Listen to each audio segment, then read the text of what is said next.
Okay, welcome everybody. It's 4 o'clock. I see some people are still joining the room, but I'm so glad that you can make it today. My name is Christina Lopez. I am president of Maryland AEYC, the Maryland Association for the Education of Young Children. And we are so glad that you could join us today. And we are so grateful to be hosting this webinar with Mawule A Sevon. Um, she is going to talk to us about mindful activism and how we can maintain our health as social justice educators in the work that we do. I just want to let you know that I met Mawule at a conference in Philadelphia, and I was instantly just connected and touched by her work and her authenticity. She has a voice that I think so many of us need to hear. And I am so grateful that she agreed to be here with us today and to donate her time and her wisdom. And I know that we're going to have a wonderful session. Just a couple logistics. There is a Q&A and a chat for this session. The chat box is where we can kind of exchange our conversations. This would be just kind of our high fives and our thumbs up and our reflections with each other if we were in the room together. And the Q&A box is if you have a specific question that kind of pops up during the session that you'd like to ask Mawule, you can put it in there. And myself and Stephanie Schaefer, our program manager, will be fielding those questions. And so we'll make sure that they get to her. Sometimes we see similar questions pop up, so we'll just be kind of combining all of those and making sure that they get through. So that's it, and I'm so excited to invite you to introduce Mawule A Sevon. Thank you, Christina. Hello, everyone. Thank you so much for taking the time to join me today and talking about how we can be mindful educators as well as mindful activists. So I just appreciate you taking the time, and I hope you all are doing well and are safe during these times that we're in.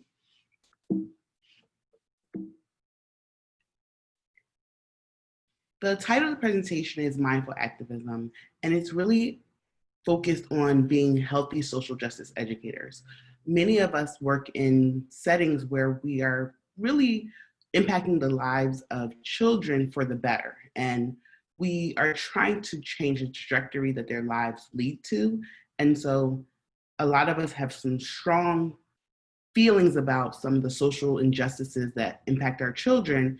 And we find that education is a way to change their lives for the better. And so this is just a general presentation for educators. I want to start off the presentation with a moment of gratitude. I'm highly grateful that you all took the time to be here with me. I'm highly grateful that Christina found that my information that she saw in my previous presentation was of value enough to invite me to speak again. But I want to take this time, just a couple minutes, to think about the things we are grateful for. While we all are experiencing the pandemic in different ways and it's impacting our lives differently, there are some things that we can be grateful for in a time of so much pain and so much sorrow. So I first want us to start off with just taking a moment, thinking about what we're grateful for, if you feel comfortable saying it out loud, and if you also feel comfortable including it in the chat, just so we can keep saying those affirmations and speaking out loud the things that we are highly grateful for.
Okay, and I'm reviewing some of the responses that are coming in, and I appreciate that you all took the time to share and disclose that information. One of the things I see coming up very often is family and our loved ones, whether it's our spouses, our partners, our children, our parents, the distant relatives we have, or the immediate family members we have, friends, just anyone. We are highly grateful for those people, and I'm seeing that trend. I'm also seeing a lot of people saying that they're grateful for their life. And this is a time where we can definitely reflect on how valuable that is for all of us, our lives and our wealth, not wealth, health at this time.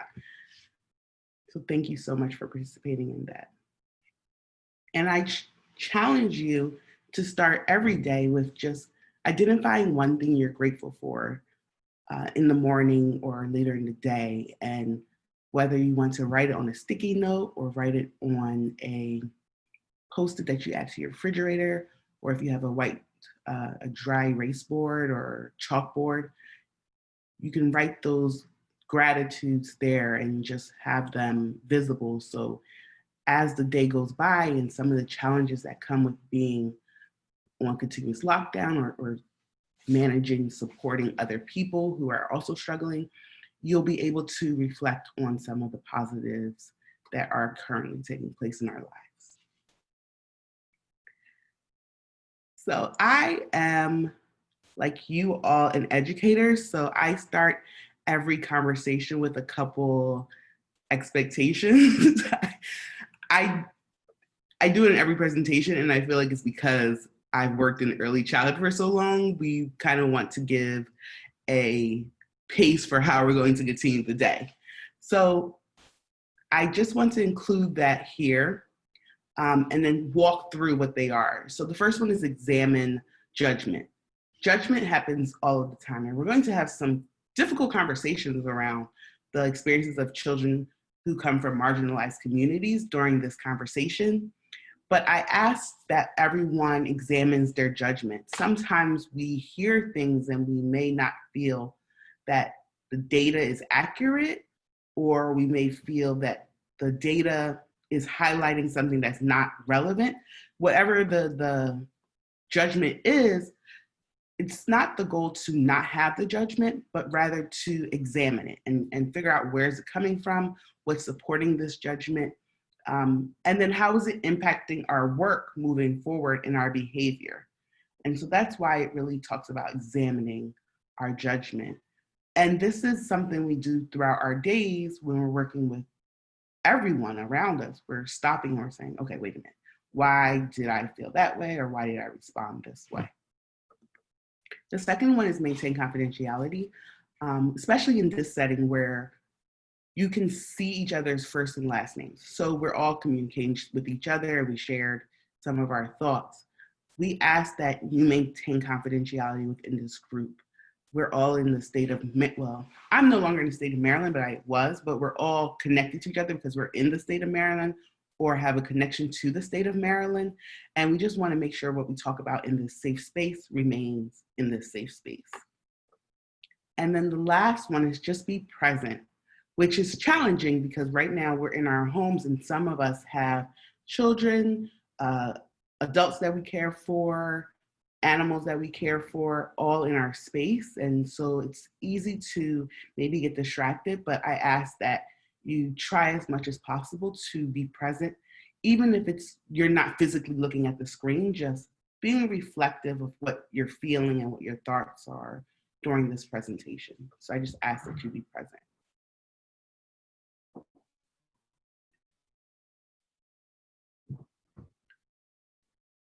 I have another question that I want to also pose to you all.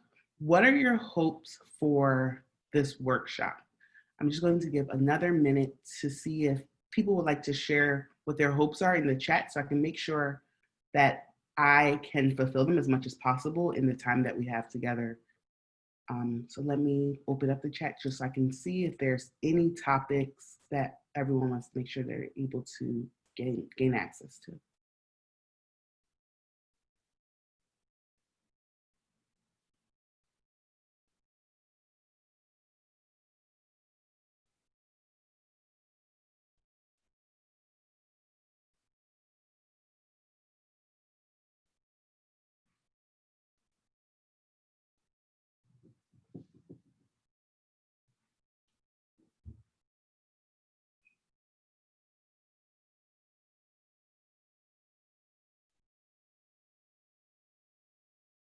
Awesome. So as I'm looking over some of the things people have mentioned, it's more about how to activate change in the future and how to be more helpful to the children that we all serve. And so hopefully I will be able to fulfill those expectations as we continue.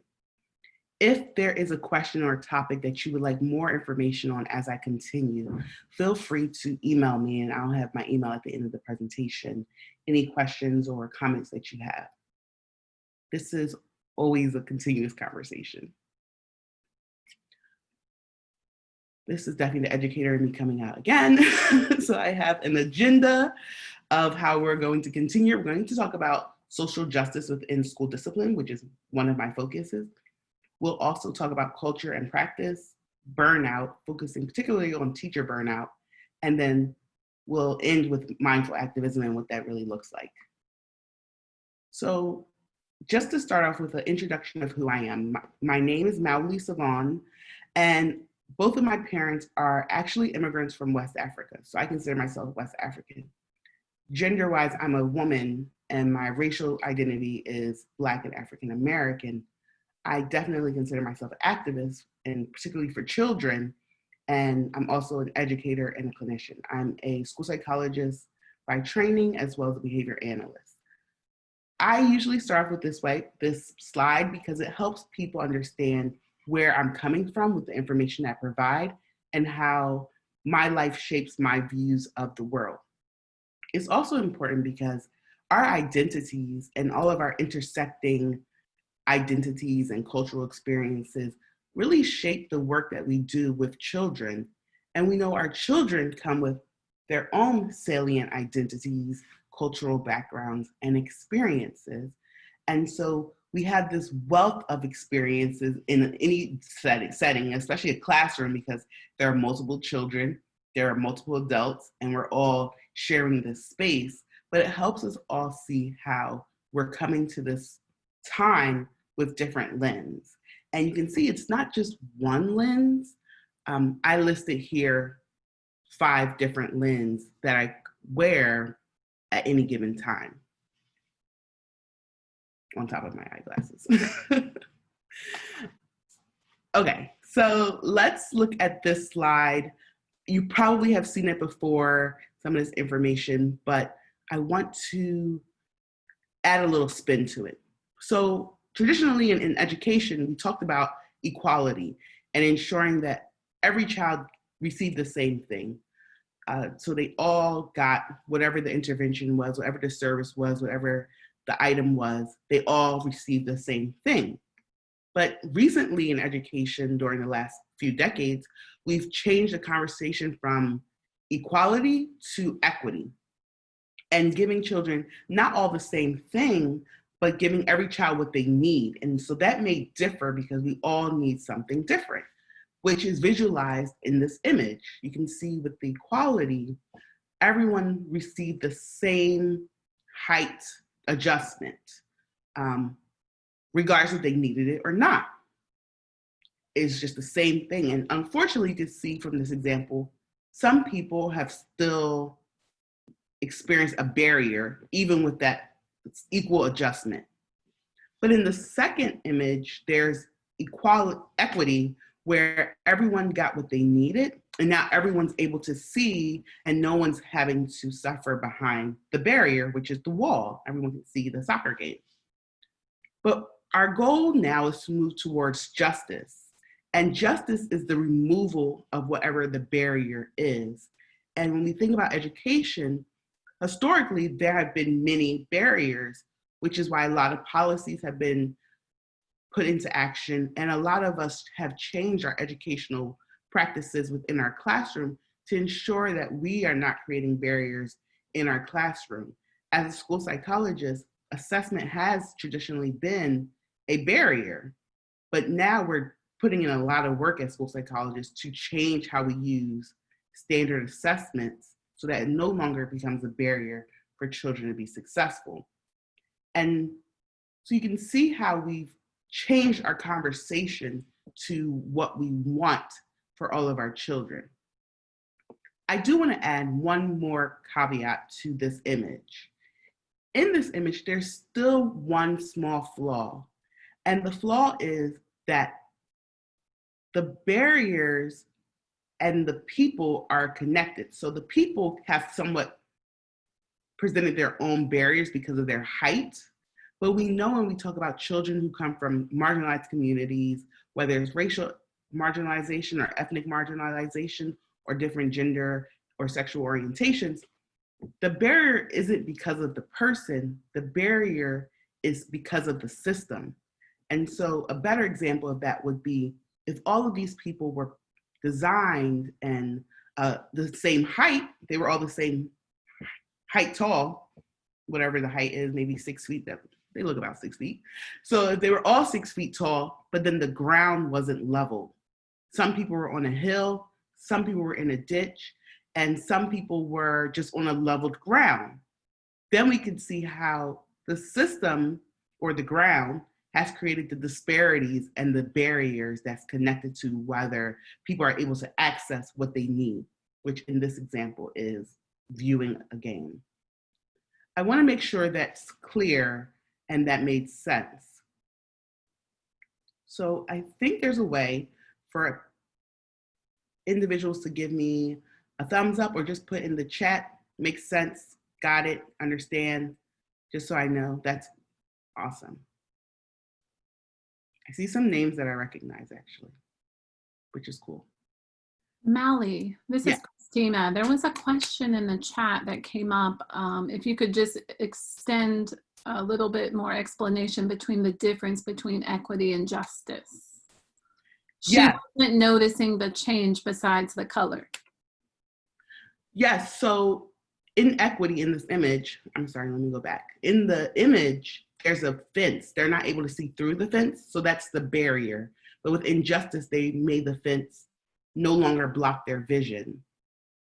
And so that's the huge example is, for equity, we're still giving things to people, accommodations, adjustments, but the barrier still persists, where for justice, we've removed the barrier.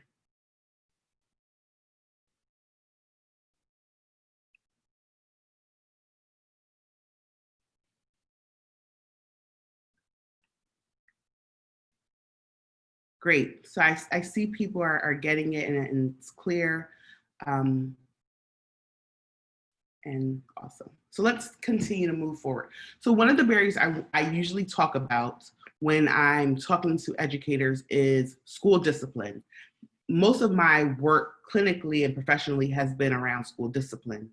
As I mentioned before, I am a school psychologist and I started my profession as a school psychologist, but when I started to see how school discipline was allotted to particularly Black children, I went back to school to gain a better understanding of behavior and how we can respond to behaviors to increase or decrease them, but also to help educators and teachers, classroom teachers in particular, understand behavior in a different way.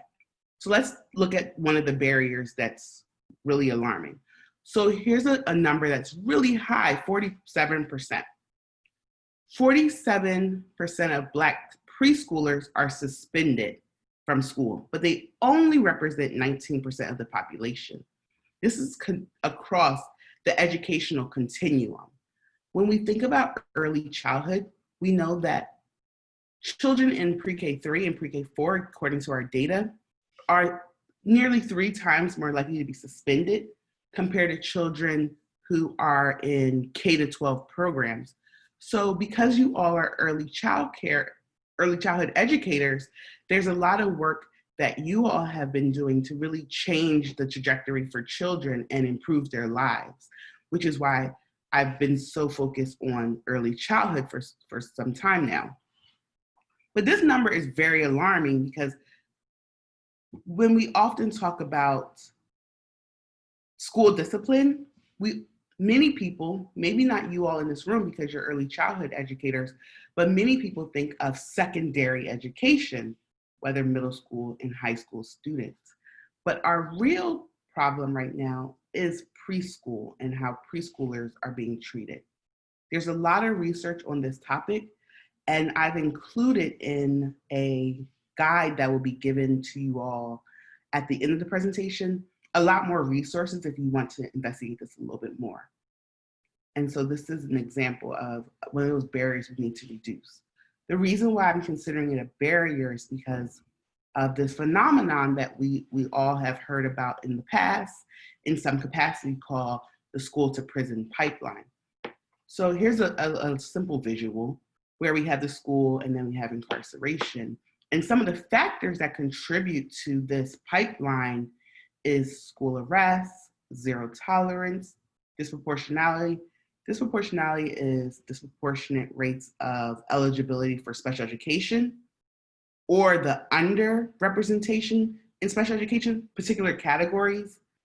I'm not going to go too far into that because I could talk about that all day, but just how we determine children eligible for special education is also contributing to this pipeline, as well as disproportionate rate of harsh punishment in school. So when we talk about those exclusionary actions, suspension, removed from the classroom, expulsion, all of those types of exclusionary actions also goes into disproportionality. And then we have, these slides are moving way too fast. We have zero tolerance, which is a policy that comes from the criminal justice system, but is implemented in some schools. And then we have exclusion, which we talked about, which is those exclusionary actions when we remove children from the classroom. That's just a topic that I'm highly passionate about. There are other injustices within school that you all are differently passionate about, but I wanted to bring a highlight to something that I think many people may not be aware of, and we can all try to add support towards. So here's a little visual that I like to include because it talks about our children and where they're coming from. Our children in our classrooms, they have a family behind them, they have a community behind them, and then they're in school. And all of these places and environments and people are impacting their lives every day. And so their world is made up by these different experiences, which continues to create this rich history and this rich cultural experience. And so whenever we have one child, whether how small or how young they are, they have this huge ecosystem surrounding them.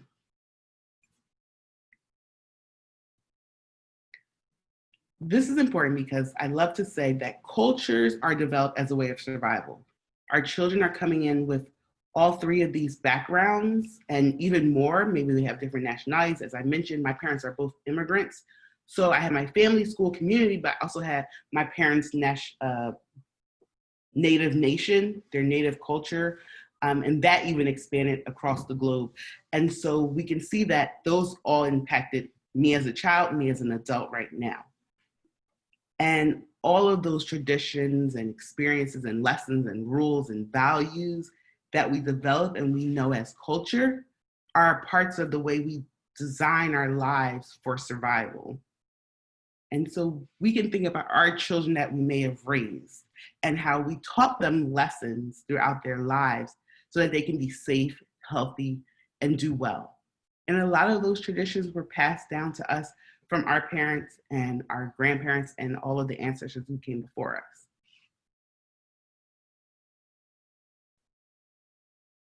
It's important to remember culture as part of survival because it reminds us that it's essential for us to value that within our children. And a culturally responsive practice to education is making sure that education is inclusive of all children from a very holistic perspective, and that we're looking at the beauty of their entire lives and not just the experiences they have in our classroom. And sometimes it's even including for us to make slight adjustments for each person, but that's a part of where we go into the justice work and the equity work. But we won't be giving the same thing to everyone because, as we mentioned before, that's equality.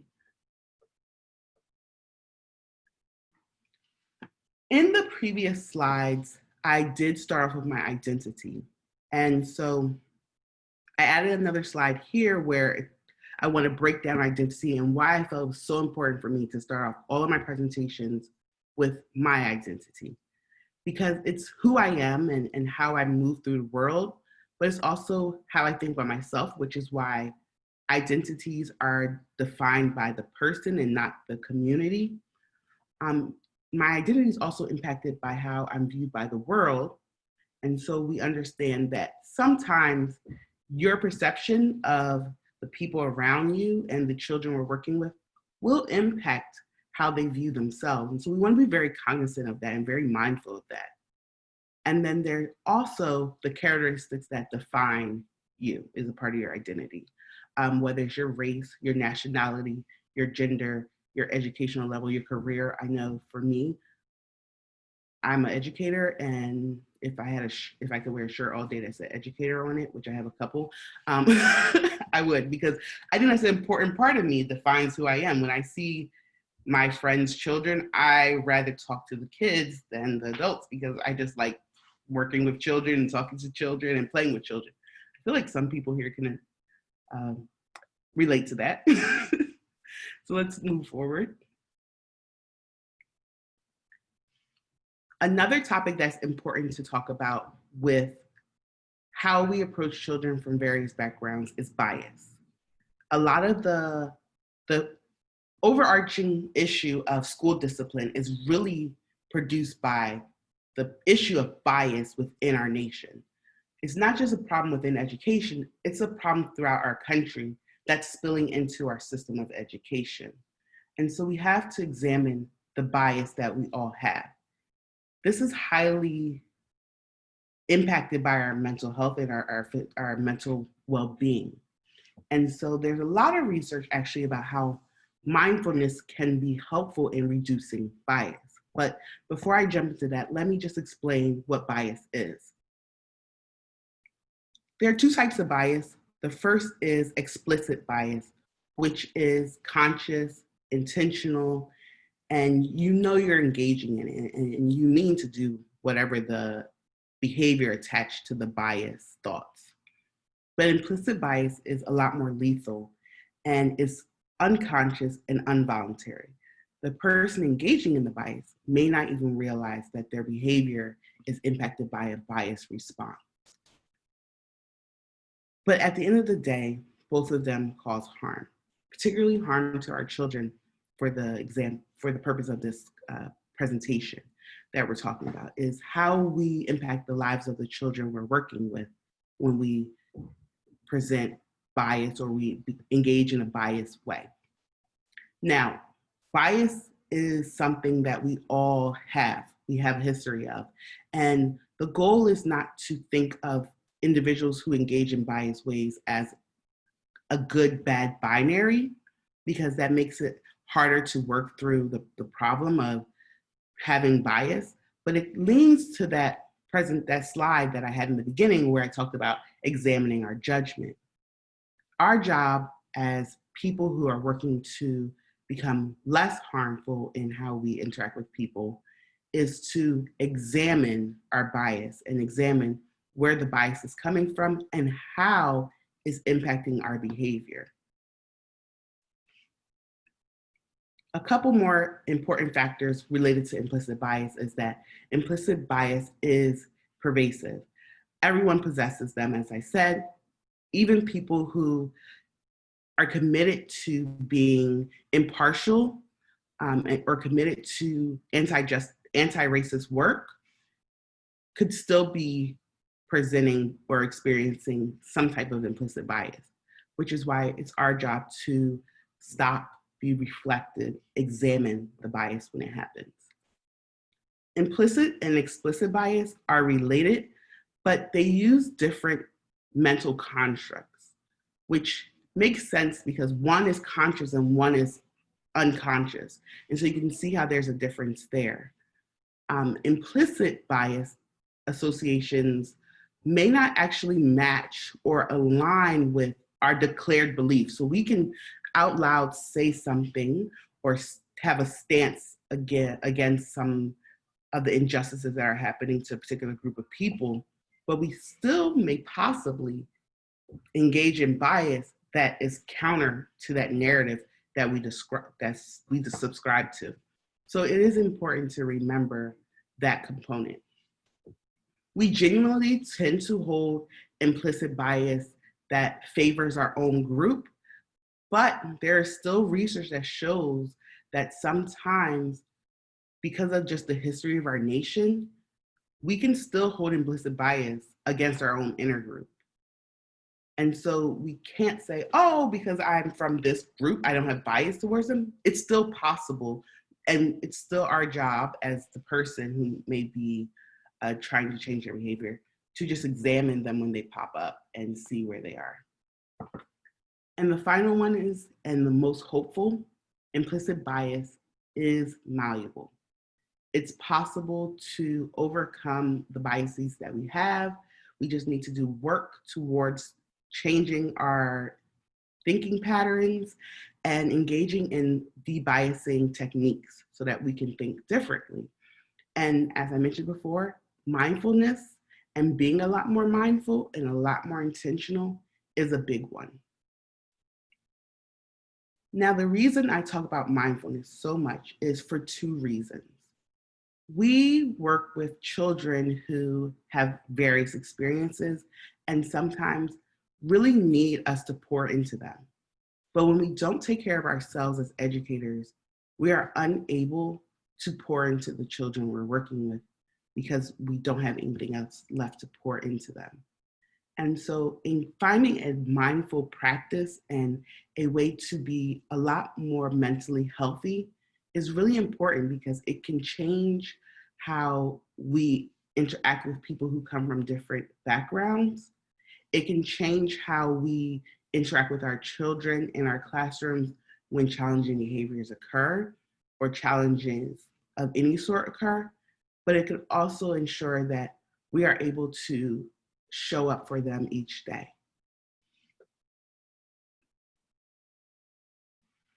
With that, I just want to do a brief check-in. I gave a lot of information. We went over a lot of content. And I just want to see if there are any questions or comments or anything anyone wants to share at this time. Hi, Mawule. This is Christina. Christina? I have a few questions for you. Something that kind of came up during the conversation about how we address behaviors in the classroom and in schools was the strategy of PBIS, or positive behavior incentives support school system, or I might have messed up the S, but you're aware of what that is. And there was some conversation about, there is some controversy on whether or not we're motivating children intrinsically or extrinsically within that system. So if you could share your thoughts on that. Sure. So PBIS is a system that really changes how we examine our response to behaviors. Typically, we engage in whether the behaviors are problematic or concerning in a very punitive way. So when we see behavior we don't like, we continue or we aim to punish the behavior away. I use the word punishment because as a behavior analyst, and you all may know this because you went through your education training, punishment is usually the decreasing of a behavior. So we see a problem behavior, we aim to punish it. But PBIS's goal is really to change it from liking that we want to increase and reinforce it, meaning that we aim to increase it. Now, I think the confusion is, what is reinforcement? Reinforcement doesn't always have to be tangible. Sometimes reinforcement can be the things we say, it could be attention, it can also be the removal of something else. And so sometimes children are motivated by our attention, by giving extra time with something. And so there are different types of reinforcement that we can provide children. To the intrinsic motivation, that's something that has to develop over time because we have to strengthen a behavior first. And that's just me as a behavior analyst explaining it. So we want to start off with giving that reinforcement that may be outside of the child, and then we strengthen the behavior. So over time, they associate that behavior to whatever outcome they're expecting. Thank you. That was a wonderful explanation. We also, in the chat, we have some really powerful and vulnerable sharing of people's personal experience with injustice within their family or within the school system. So I wanted to acknowledge that and thank the participants for having the courage to share that with us.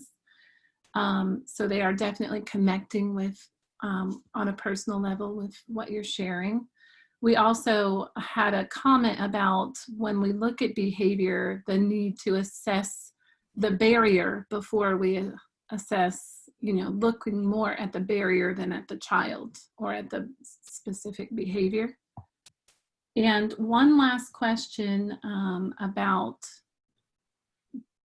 continuing your career within education, and any advice on, if this were the work that you wanted to focus on, some advice for pursuing a PhD. Yes. If you would like to continue education in the field of education, you definitely want to understand what component of education you're really drawn towards. There's so many silos of education that you can work in and still make huge change in children's lives. It's a longer conversation because you have to kind of figure out what exactly you want to do in schools and what you exactly want to do within education, so you can ensure that the degree you get takes you there. Because I know sometimes, for me, attending a school psychology program, some people enter school psychology programs and didn't realize what school psychologists actually do. So you want to be very sure what that position actually does, and then apply to that program. The other thing that's huge, I think sometimes we aren't even privy to, is the importance of research. And so if you can get as much experience in research as you can in a particular topic you're highly passionate about. As I mentioned, my passion project, which is 2 of them, is one, school discipline and how we discipline children in school.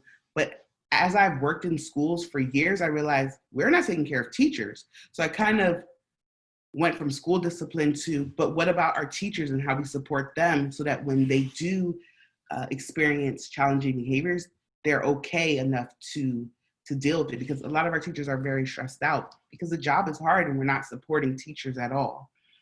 I shouldn't say at all, that's kind of harsh, but we're not supporting teachers enough. And so you want to know, what do you want to study? What are you really interested in? And then find the program that can give you the tools you need. If someone wants to have like a deeper conversation with me because they maybe find the stuff that I'm researching highly interesting, feel free to email me. As you can tell, I can talk about this all day, so make sure you have time. But if you would like to talk about my experience going into school psychology, or even my experience going into ABA and behavior analysis, definitely email me and then we can find time to chat. Yeah, I don't have anywhere to go because, for obvious reasons. Safe at home, not stuck at home, right? Yeah. I have one question from Jennifer during your conversation about social justice was, how do we continue social justice activism when we don't agree with the behavior of some of the people we are originally fighting for?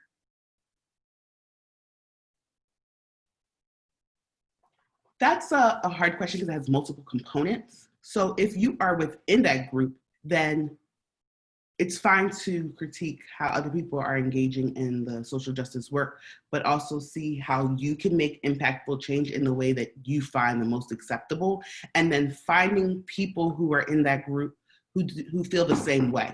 So I have a lot of friends who are also educators who are really passionate about how we're educating children, and we get together and we kind of feed off each other about how can we dismantle the system that's harming our children. Even though I may not agree with someone else's way of thinking about how we support Black children, I have a group of people who I find affirming to what I believe. If you are not inside the group you're aiming to support, maybe trying to understand why the way that they are supporting their own community is the decision they chose to engage in that way, and then trying to figure out why they chose to engage in that form or fashion, and then gain a better understanding of what that means for them, and then figuring out what can you do to be of a support. Wonderful, thank you. That was it for our questions for right now. Okay, great. And so I see some great conversations happening also in the chat, where people are also highlighting that we need to hear our children and see what they need and be able to support them. I love that message because I like to believe every behavior is meeting a need, regardless of what the need is and if we want the behavior to continue. But typically every behavior is getting a need met. And so our job as teachers and people who are teaching children what to do is teach them another way of getting that need met. And it's the same thing for us as adults. We have needs that we need met, and we can engage in what we know, because we have a lot more knowledge as adults, we know to be an ideal way, or we can go down the wrong path. And sometimes we maybe only know the wrong path, but it's helpful when someone can come and teach you another way of still getting that need met, because regardless, that need needs to get met. Yeah, so I see people also mentioning Dr. Walter Gilliam from Yale. His work is really impactful in early childhood, so definitely look at his work, and I believe he is definitely cited in the resource guide that I'm providing to you all.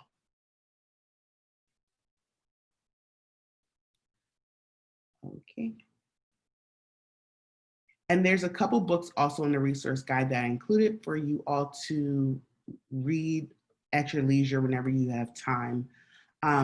Within that document, some of the books might be a bit heavy during this moment, but one book that I thought was a very light read was The Other Wes Moore.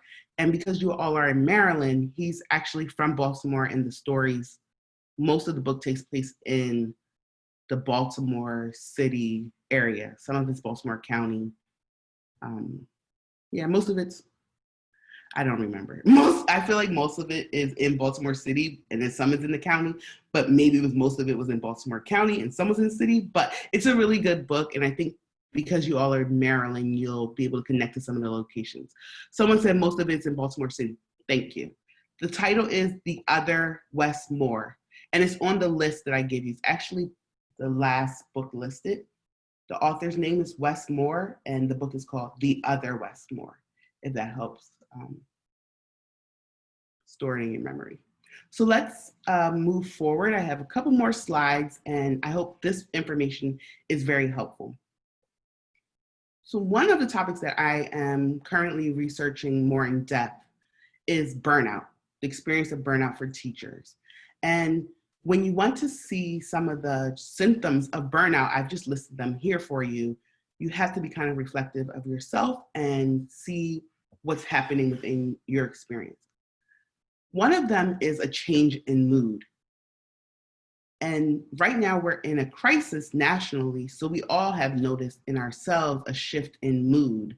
But for many of us who have been in the educational community, you may have experienced that before even the pandemic. We can also think about this very blunt affect, and that can impact how we interact with our children in our classroom. Decreased commitment to our work and to the field and to the students that we're serving can happen, and you'll see that leading to a migration from the field oftentimes. Also a decreased cognitive performance, so things that were easier are a lot harder. You are forgetting a lot of things because it's a part of cognition.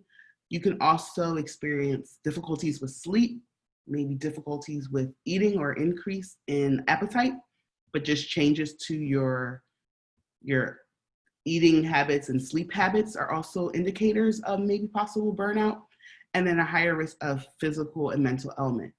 And so right now, when we think about being in a particular pandemic, being highly stressed and having high anxiety does impair your immune system. And so, yeah, you're at higher risk for having a illness. So you want to be sure that you're developing a very healthy practice because of that. My response to the current crisis we have within the teaching field of burnout is that I would like to help teachers think about mindfulness in a different way and possibly increase mindfulness into their daily practice or develop their own mindful practice. So just to give an idea of what mindfulness is one, the awareness from paying attention to moments that occur throughout your day. And that was the first slide where I talked about being present. It's really being able to pay attention to what's happening where you are at the time. Even if your mind drifts, seeing where it drifts to and figuring out why was it drifting to where it went, and then trying to come back to whatever you were doing or wherever you are in the moment. Not being too far in the past and not too far in the present, but really being into the moment. And right now, while we are either spending more time in our homes or spending more time alone, increasing how much time we can spend being mindful. And we can do that during our meals. So a great example is maybe not eating your meal while you're doing something else. I have a bad habit of, especially when I was in the DMV area and had to compete with DMV traffic, which you all know about.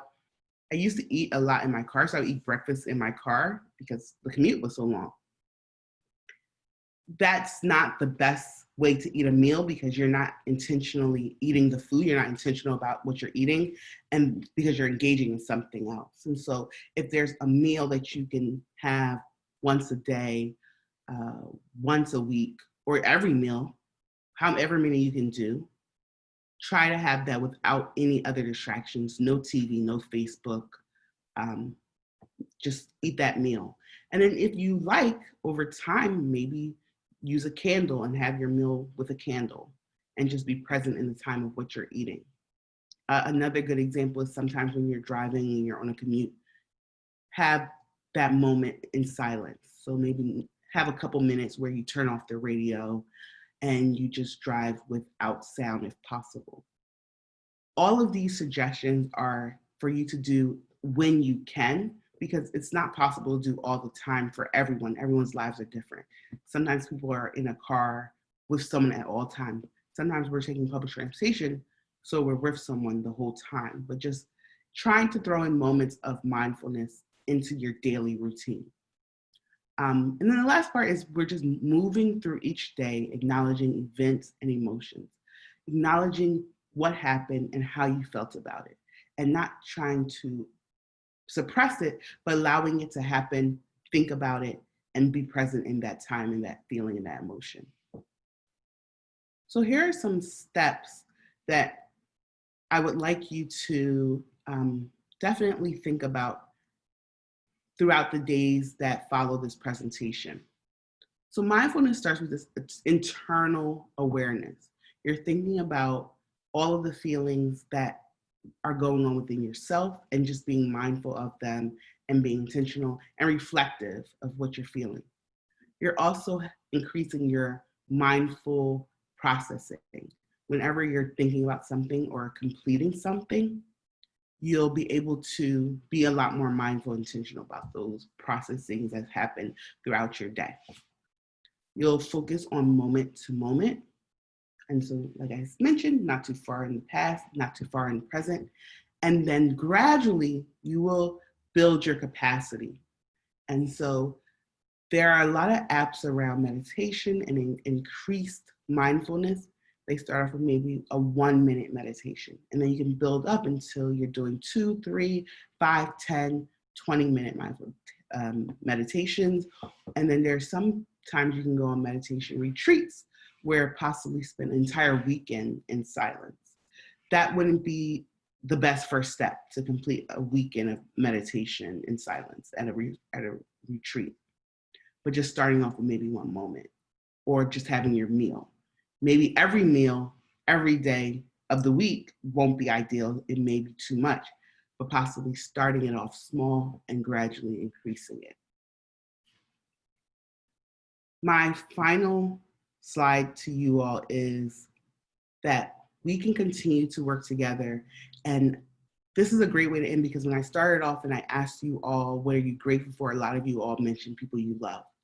And so I want to end with, we can definitely solve a lot of the problems that we're having through love and being loving of first ourselves, loving of others, and loving of the earth.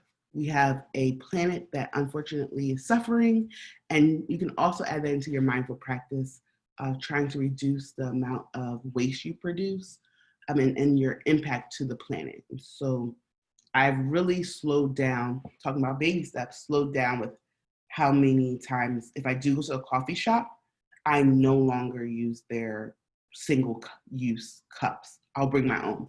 It's a small step. All I'm doing is bring my own cup, but it's making a change and making an impact. And then I can add something else. Now I bring my own bags, and just thinking about like continuing to love the earth, but also remembering that loving yourself means giving yourself permission to make an error. Am I 100% perfect with bringing my own bags? No, not at all. Especially because I love to impulse shop. But being okay with the fact that we're human, we make mistakes, and we'll try again the next time.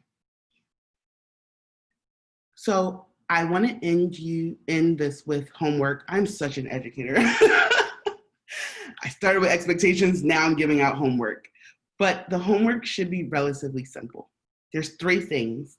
I want us all to continue to engage in the self-care that we've already been practicing, whatever it's been. If it's, for me, with things being closed in Pennsylvania, one of my self-care activities is going to Wegmans on Thursday evening, and I don't know why, I just like going there because it's so large and I can get everything I need at a slower pace than if I went to a smaller grocery store. So I look forward to my little self-care activity in addition to my daily walks that I get to take. And then create a morning or evening routine. You don't have to do both unless you can, but if you can do both, definitely do them. But just a small routine that you can engage in the morning, whether it's for 5 minutes, you just spend dancing to your favorite song. Just have a nice routine, because remember, when we have a routine and we know what's coming next, there's a lot of anxiety removed from that routine. Our routines have been disrupted because of what's happening. So it's definitely important right now to build in a routine.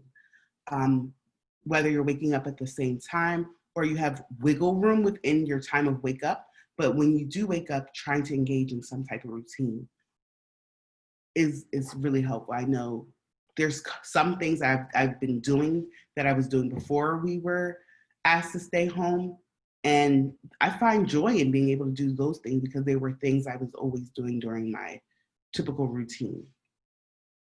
And then make change. There's so much change you all believe in passionately, and there's ways you can all do it, whether big or small. I know when I did this presentation in Philadelphia that Christina attended, there was one woman, she was the only Latina in her entire school, but the majority of the students were Latinx. And so we talked about how her showing up for those students every day is making change. They can see someone in their community that they can relate to and who really genuinely cares about them. And so continue to make change, continue to make impact in the lives of our children. Last thing, I feel like I said that 4 times, but last thing, let's just take one deep breath at this moment and just inhale and exhale, because it was a lot of information. It was a lot of content. Some of it was heavy, but some of it was really supportive to who we are.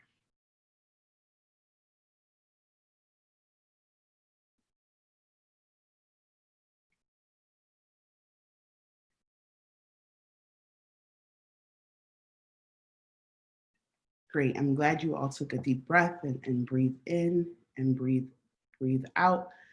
These are my references. I will have them in the um, resource guide that I give at the end that will include some of the books that I really enjoyed that I read. And all of these resources are there too. So if there's some information I gave that you want more information about, they'll definitely be here. Even the mindfulness strategies and practices, they're in this list, and that's in the resource guide. So I want to thank you all for coming and just being with me during this afternoon. It was actually very fun. I've been really enjoying the opportunity to talk to teachers whenever I get a chance. And sometimes it's hard because I don't get to see your faces, but I've had the chat up, and so I've been able to see some of your names and see some of the things you've all been talking about. But thank you so much. If you have questions for me, if you want to connect with me, here's my email address. Feel free to email me. Give me a little bit of wiggle room to respond because I get a lot of emails.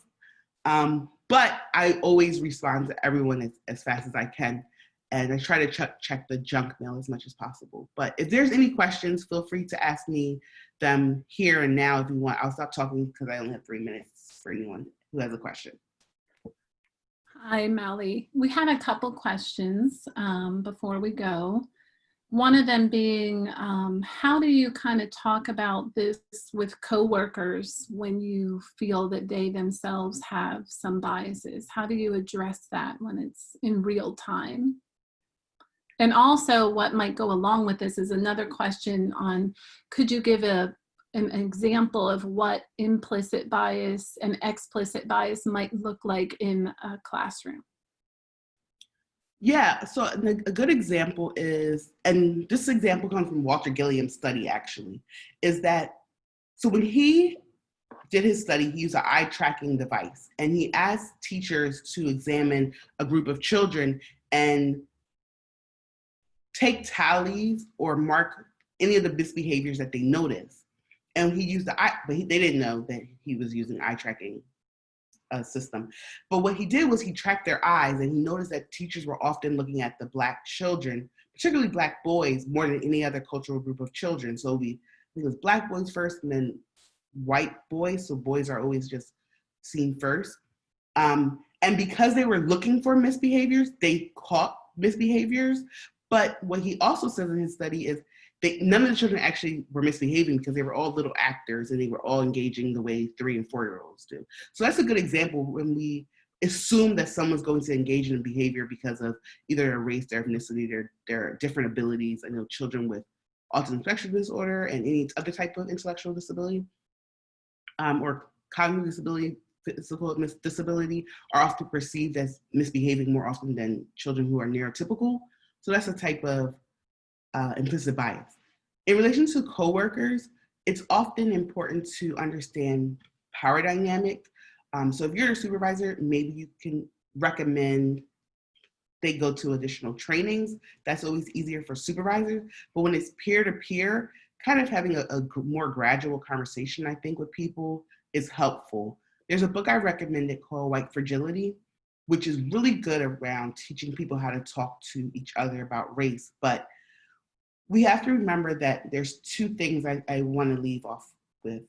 When we're talking about issues of race and racism in this country, oftentimes it provokes fear and discomfort. And so when you approach someone who's already afraid or uncomfortable, there's already going to be some pushback, and they're already not processing the information the way they would if they were calm. The other thing is we've currently worked within discussing race and racism in a very good, bad binary. It's like either you're racist or you're not. And if you are, you're bad. And if you are not, then you're good. And people want to be a good person. Like no one wants to be known as a racist or a bad person. And so making sure that we remove that feeling of it's a good, bad binary. Like we all engage in racist systems because our nation was built on a system of racism. So trying to remove that type of feeling may help with like a more gradual conversation with the person over time. Thank you. That was perfect. I think that was it for our questions. I know there may be some that kind of pop into your head, and thank you again for being so gracious to offer your email. And but I'm telling you, I mean, it was powerful. So thank you. You did not disappoint.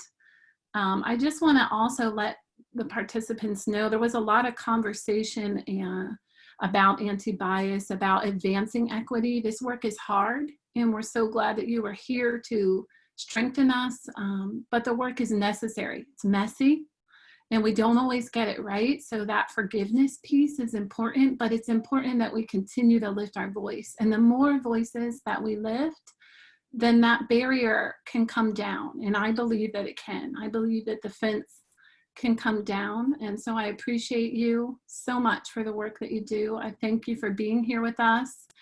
I also just want to let everyone know about the position statement that came out from MDAEYC, which is Advancing Equity in Early Childhood Education. And it talks about some of those things that we can do on a daily basis to take a stand and to be the change that we want to see. And there's also the new release of anti-bias education for young children and ourselves, which actually I connect so much with what you're saying, because you'll find a lot of what Mally shared kind of echoed within those books. They are a little heavier, but they're there. So we'll hope you will check them out. And thank you so much. Any final thoughts? No, I just appreciate the opportunity to talk to everyone and all of the educators who showed up. And I definitely hope we can continue this conversation, because it's very important for our next generation of children. And I did forget to mention that at the end of this, you'll receive a survey from us, and we really want to get your feedback. You know, this is one of our core values as an organization, to address the inequities in early childhood education and care that we see, and to be a voice for those who may not have one. So please provide us with your feedback. That will help us to know what to do and how to move forward, so that we are really an organization, you know, a professional organization by the profession, led by the profession. So we want to make sure that we are hearing you, and that the work that we do is centered around your voice. Thank you all for being here. This will be posted on our website. Thank you again for graciously agreeing to allow us to share that. And we hope maybe we'll see you back. Yeah, I'll be back anytime I'm invited. I'm only 2 hours away, and I already have a place to stay in Maryland. So yeah. All right. Thank you, everybody.